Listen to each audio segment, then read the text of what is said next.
오늘은 굿바이 염려 두 번째 시간으로 너 자신을 알라라는 제목으로 함께 하나님의 말씀을 나누도록 하겠습니다. 우리 이제 앞뒤로 또 좌우로 이렇게 한번 쭉 살펴보시겠어요? 네, 눈이 마주치는 분들 혹은 내 눈에 들어오는 분들 이렇게 계시죠? 이렇게 바라보시면서 한번 인사해 보셨으면 좋겠어요. 인사라고 하긴 좀 그런데 너 자신을 알라 이렇게 한번 인사해 보실까요? 시작. 너 자신을 알라. 네. 이 너 자신을 알라라는 이 말을 들었을 때 기분이 어떠세요? 이건 뭐지? 이런 기분인가요? 불쾌한 기분이 드시는 분들도 계실지도 모르겠어요. 나한테 너 자신을 알라라고 말하는 것. 우리가 일반적으로 너 자신을 알라라는 표현이 약간 너의 주제를 알아라, 너의 분수를 좀 알아라 이런 식으로 약간 부정적인 인식을 가지고 있는 것 같아요. 그러다 보니까 누군가가 혹은 내가 가까운 사람, 친한 사람이 나는 앞으로 이런 꿈을 꾸고 이런 것들을 하고 싶어라고 하면 야, 너 자신을 좀 알아라라고 말하듯이 야, 네 분수를 알고 네 주제에 맞게 행동해야지 라고 말할 때 사용되는 표현이 이 너 자신을 알라라는 표현입니다. 우리가 이 소크라테스라든지 이런 고대 그리스 철학자들이 사용했던 말로 잘 알고 있는 이 표현은 사실 어떤 한 사람이 말한 게 아니에요. 그 고대 그리스 이 사회에서 널리 알려졌고 자주 사용되던 유명한 격언 중에 하나입니다. 이 당시에 고대 그리스 사회에서 사람들이 삶 속에서 고민되는 것이 있거나 뭔가 염려되는 것이 있거나 아니면 앞으로 내 인생을 좀 알고 싶다, 미래에 대해 점치는 거 있죠. 그런 거를 하기 위해서 찾았던 신전이 하나 있습니다. 이 태양신 아폴론을 섬기는 아폴론 신전이라는 신전에 사람들이 찾아가는 거예요. 마치 태양이 어두움을 밝게 비추듯이 이 아폴론 신전에 가서 신탁을 받거나 뭔가 그곳에서 일하고 있는 어떤 사람들을 통해서 예언의 말씀을 듣거나 하면서 마음의 위안을 얻기도 하고 앞으로 나의 인생에 대해서 점을 치는 시간들을 그 당시에 그리스 사람들이 많이 가졌던 거죠. 근데 이 아폴론 신전 입구에 이 격언이 쓰여져 있었다고 합니다. 너 자신을 알라. 아폴론 신전에 들어가서 자신의 앞으로의 일을 점치거나 자기가 가지고 있는 고민거리들을 뭔가 털어놓고 위로를 받고 해결 방안을 찾기를 원하는 사람들이 이 신전 앞으로 지나가고 신전 안으로 들어가면서 이 문구를 보는 거예요. 너 자신을 알라. 이때 내 분수를 알아야지. 그래, 내가 어떻게 나 같은 게 뭐라고 이렇게 생각하라고 그 글귀를 써놓은 게 아니래요. 사실 너 자신을 알라 이 표현은 한번 너 자신이 어떤 존재인지를 기억해보고 생각해봐라 라는, 자기 자신을 좀 돌아보고 성찰해봐라 라는 그런 메시지를 담은 표현이라고 합니다.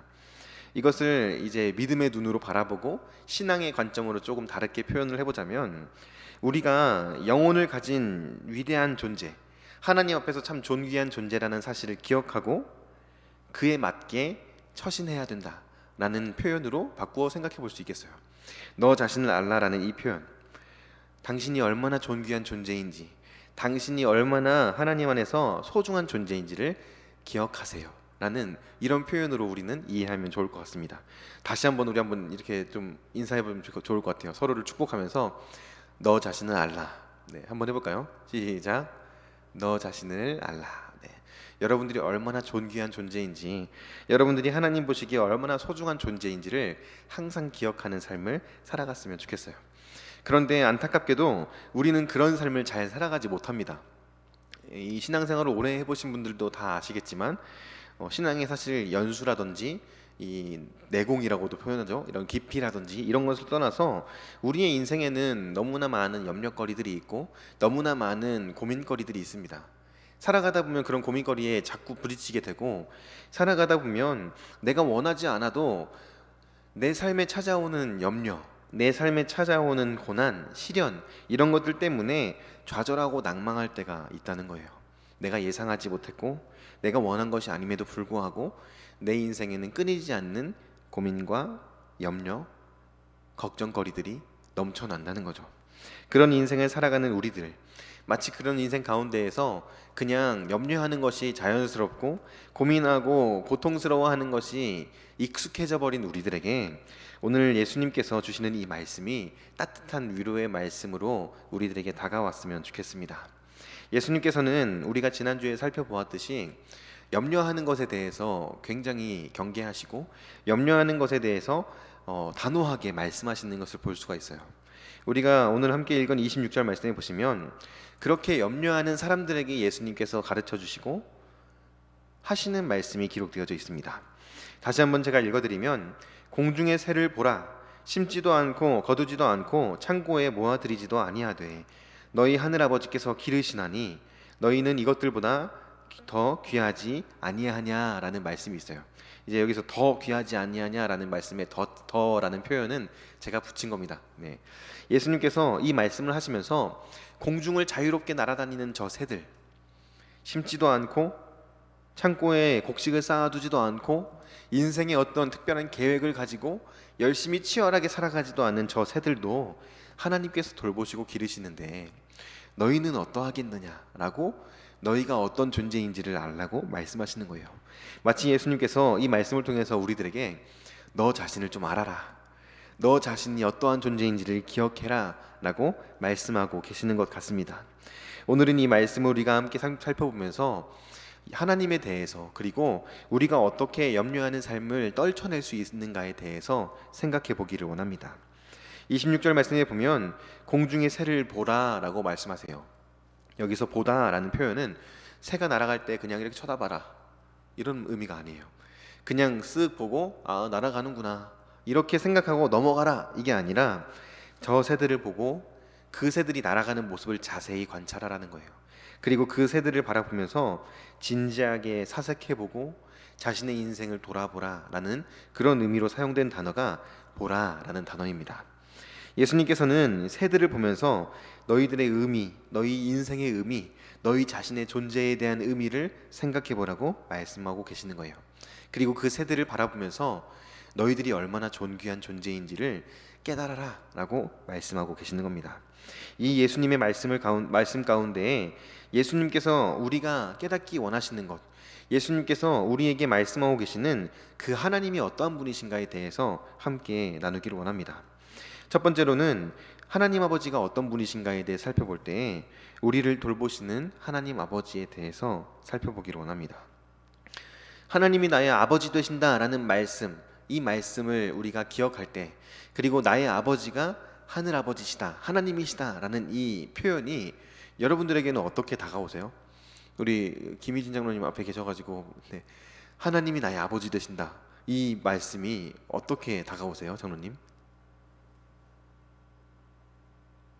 네, 그렇습니다. 네, 말로 표현하지 못할 만큼 감격스러운 그런 감격으로 다가온다고 제가 믿겠습니다. 네, 우리가 하나님 아버지라는 표현을 사용할 때 하나님이 나의 아버지 되신다라는 이 표현이 얼마나 감격스럽고 감사한지 몰라요.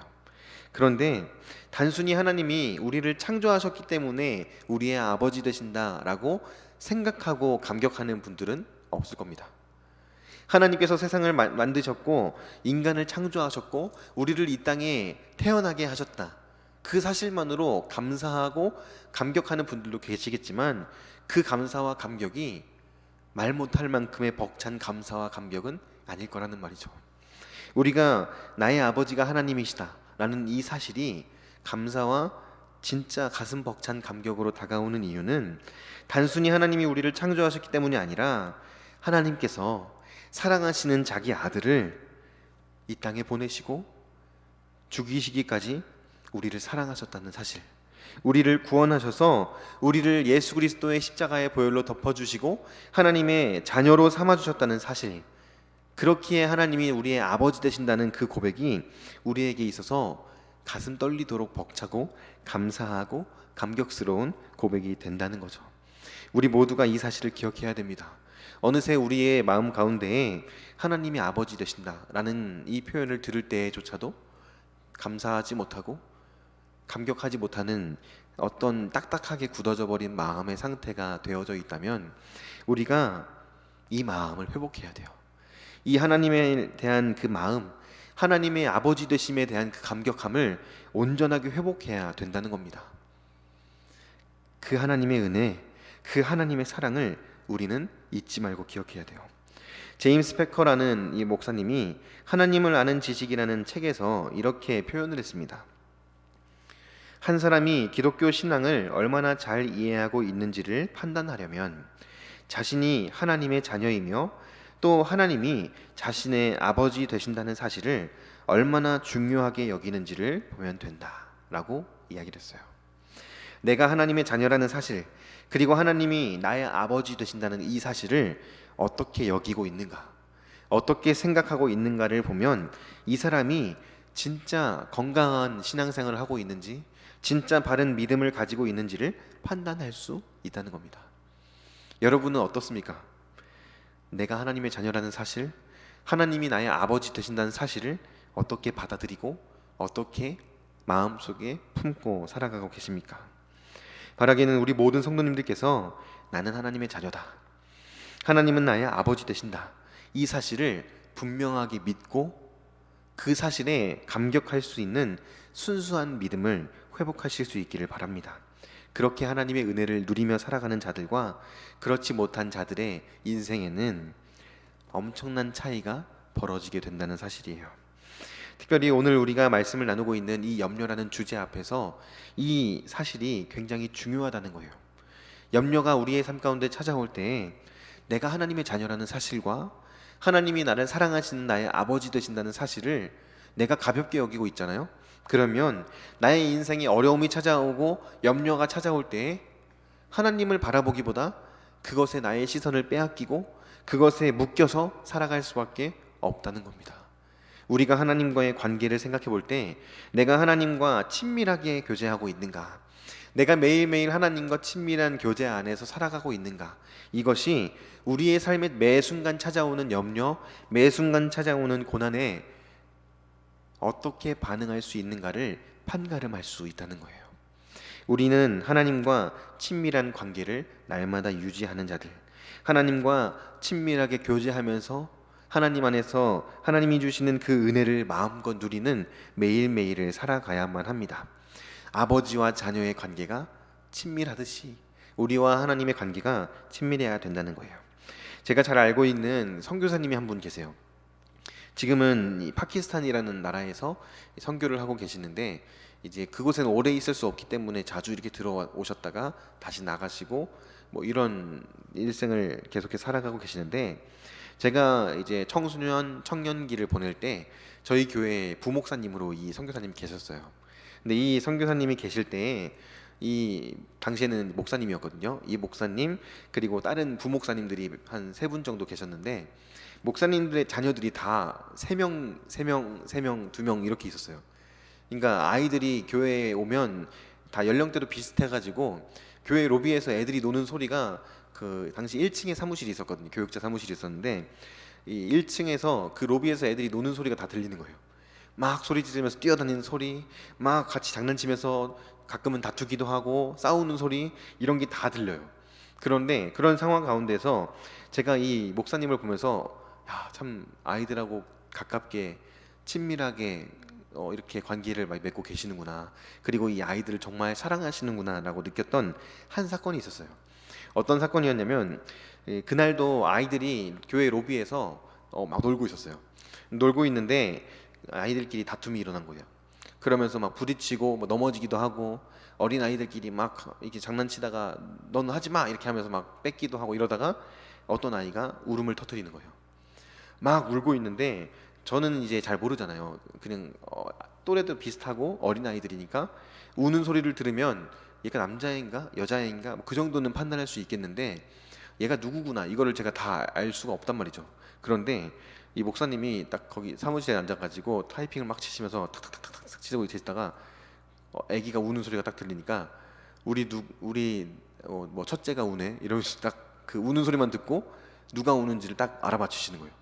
그리고 어느 날은 막 가서 일을 보시다가 우리 누가 울고 있네 이런 식으로 울기만 하면 그 울음소리를 듣고 누가 우는지 얘가 누구인지를 분명하게 캐치하고 알아차리는 거예요. 그러고 나서 이제 자리에서 일어나셔서 나가서 그 우는 아이를 달래시고 안아주시고 막 이런 모습을 제가 보면서 어떤 생각이 들었냐면 아빠가 자녀를 사랑한다는 것이, 아빠와 자녀가 친밀하게 교제하면서 살아간다는 것이 이렇게 드러날 수도 있겠구나라는 생각을 제가 하게 됐어요.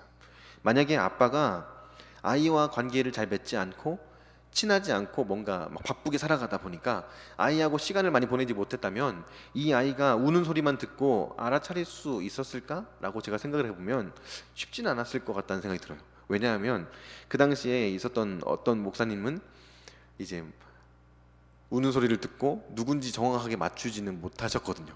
그렇다고 해서 제가 그분을 이렇게 하는 건 아니고요. 그분도 아이들을 많이 사랑하셨는데 그렇게까지 우는 소리를 듣고 딱 맞출 정도로는 이제 맞추지를 못하시더라고요. 그런데 이 선교사님은 그 소리를 들을 때마다 밖에서 막 애들이 다 떠들고 있을 때에도 누구 있구나, 그거를 바로바로 알아차리고 아이들과 함께 같이 막 뭔가 즐겁게 놀기도 하는 이런 모습을 보여주셨다는 거예요. 제가 그 모습을 보면서 또 오늘 설교를 준비하면서 그때 그 장면이 딱 떠오르더라고요.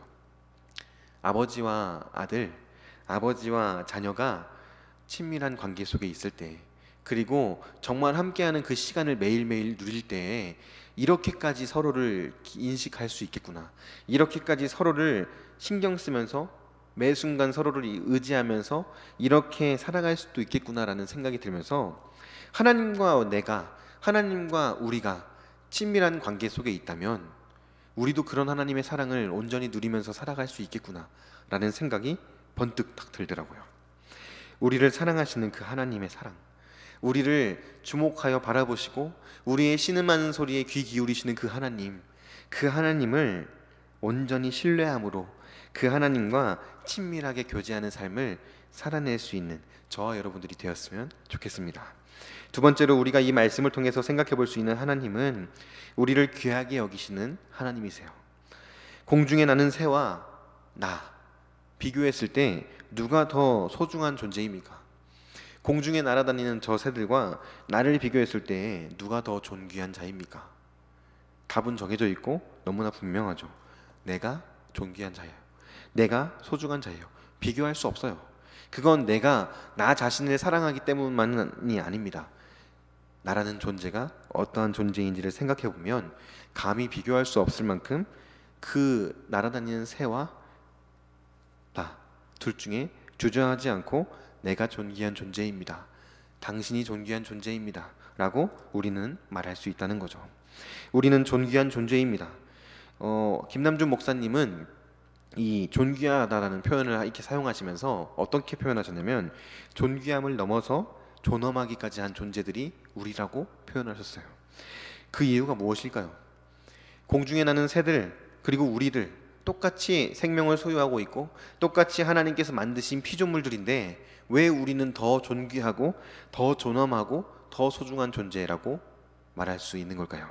그 이유는 다른 것이 아니라 우리는 특별한 우리는 특별하게 하나님의 형상을 입은 존재들이기 때문입니다.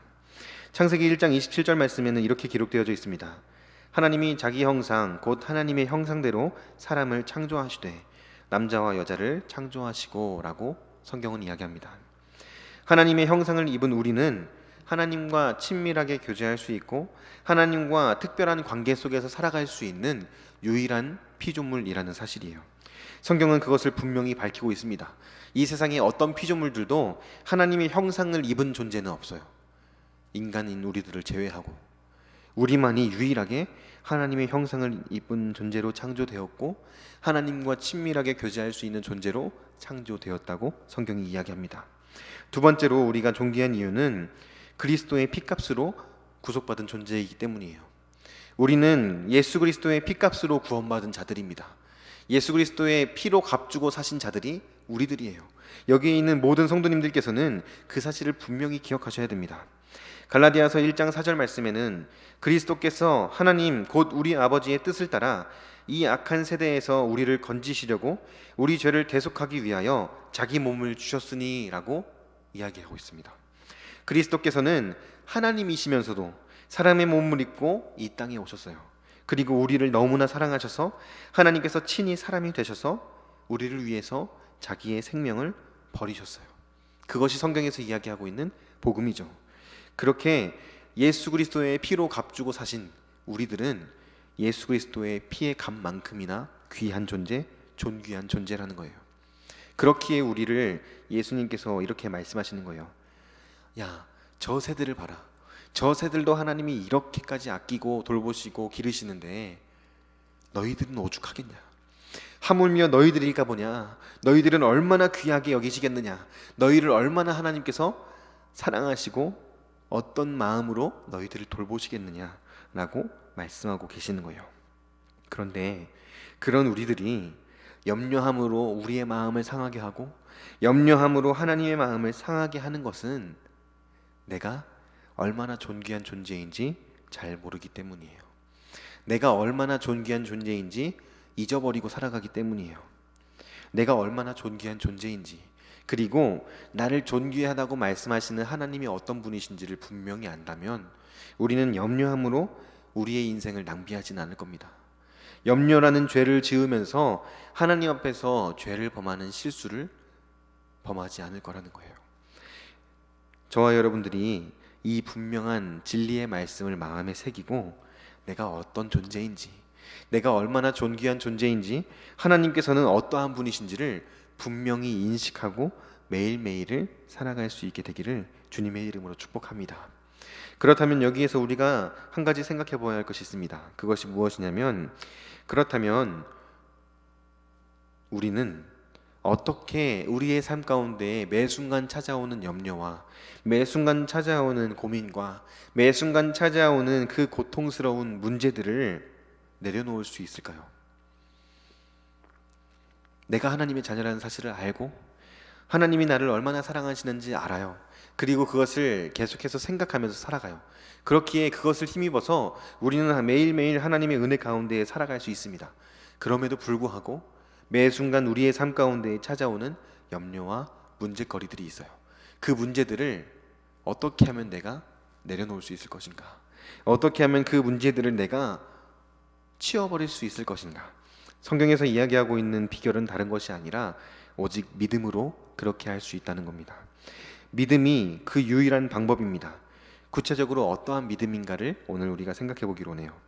첫 번째로 우리가 생각해 볼 믿음은 하나님의 사랑에 대한 믿음입니다. 우리를 사랑하시는 그 하나님의 사랑에 대한 분명한 믿음, 나에 대한 하나님의 사랑을 확신하는 그 믿음이 우리들에게 필요하다는 거예요. 로마서 5장 8절 말씀에 우리가 아직 죄인 되었을 때에 그리스도께서 우리를 위하여 죽으심으로 하나님께서 우리에 대한 자기의 사랑을 확증하셨느니라 라고 말씀하고 계십니다. 자기 아들을 내어주시기까지 우리들을 사랑하신다는 거예요. 이 사랑이 어떤 사랑인지 공감이 되십니까? 이 사랑이 어떤 사랑인지 제가 아무리 생각을 해보려고 하고 이해를 해보려고 해도 다 이해가 안 되더라고요. 아직 저에게는 자녀가 없기 때문에.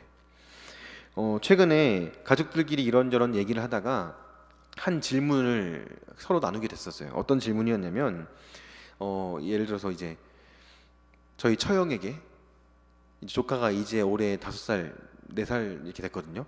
그런데 이 조카를 하나님께서 만약에 달라고 하시면 어떻게 하겠냐 라는 질문을 이렇게 던졌는데 예상했던 대로 대답을 잘 못하더라고요.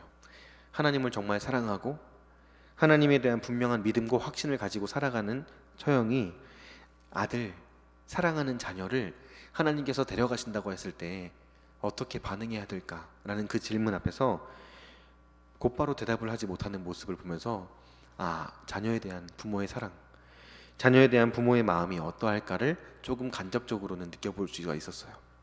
여기 계신 우리 성도님들께서도 자녀들이 있죠.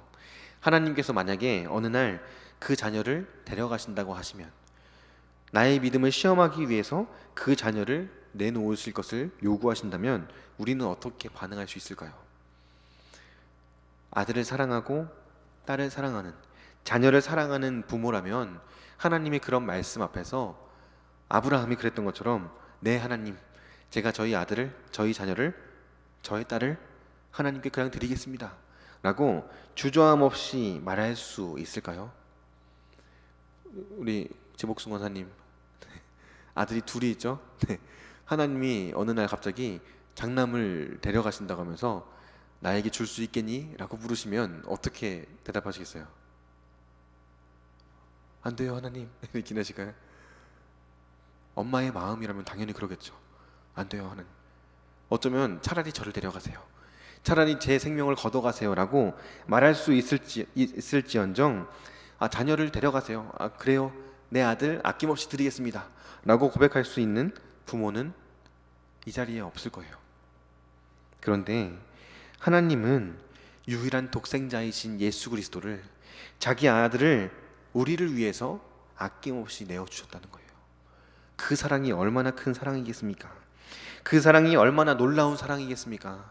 심지어 자기의 마음을 아프게 하고 자기를 배신하고 자기를 버리고 부인하고 떠나간 그 존재를 위해서 자기의 사랑하는 유일한 아들, 자기의 사랑하는 독생자를 아낌없이 내어주시는 사랑, 그것이 하나님의 사랑이라는 거예요. 하나님께서는 우리의 이름을 하나님의 기억에서 지우지 않으십니다. 하나님께서는 우리를 당신의 눈동자처럼 지키시고 그분의 날개 그늘 아래에 우리가 어려움을 겪을 때, 고난을 당할 때 피할 수 있도록 우리를 감춰주시고 보호해 주십니다.